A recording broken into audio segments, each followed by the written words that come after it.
Hello and welcome to my channel. So today I want to share how much of an impact being in gratitude had on my health recovery journey and just on my life me. It's just made such a difference, and I wanted to share in case me sharing my experiences is supportive to you in any way. And also, of course, I would love to hear about your experiences and if you've tried gratitude and how it supported you. So for me, it started in September 2021. I don't remember the month, whether it was kind of August, September, maybe a little before. But I was quite poorly. I was running myself into the ground. I'd been diagnosed in the end with chronic fatigue syndrome. I don't know how accurate that diagnosis was. I had a feeling that I would recover and that it would be transient. However, it gives you a general idea of, the kind of symptoms, the kind of experiences I was having. I was just feeling exhausted. I was kind of so tired, and it got to the point where my nervous system was so kind of, I don't know, I want to say kind of on fire. It was just so kind of not calm anymore that I was having trouble with standing, a kind of temporary orthostatic intolerance condition. I could only stand for maybe 3 minutes at a time before my heart rate would jump from its normal 50s to sometimes maybe 135 it reached at the most. And I was still working, albeit part-time at that point, but my body just had enough, really. So I spent many hours in bed, and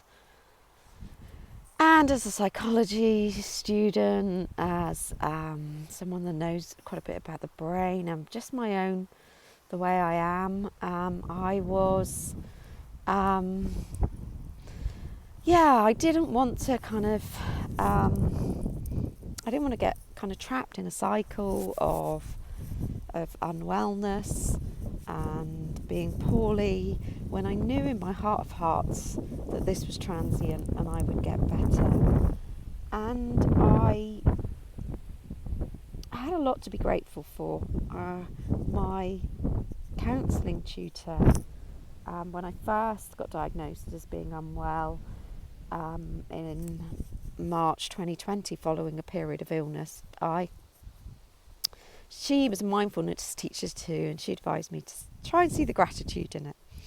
So I did from that point, but the real deep dive was in 2021, and I bought myself a gratitude book from online, and some days it was really hard because I would be, what can I be grateful for? Well, I was grateful for the view out of the window. I was grateful that my lovely partner, now husband, would bring me flasks of tea. With the condition I had, I was drinking so much water. I tend towards low blood pressure anyway, and I would be drinking kind of, I don't know, maybe 3 litres of liquid before 11 a.m, which most people, that would just be too much.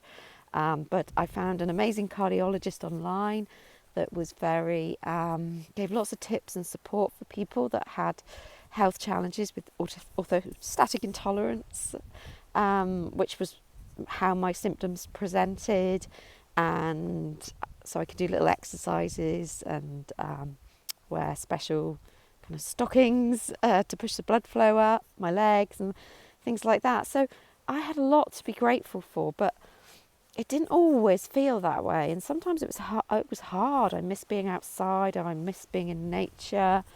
I wanted to be able to walk and run.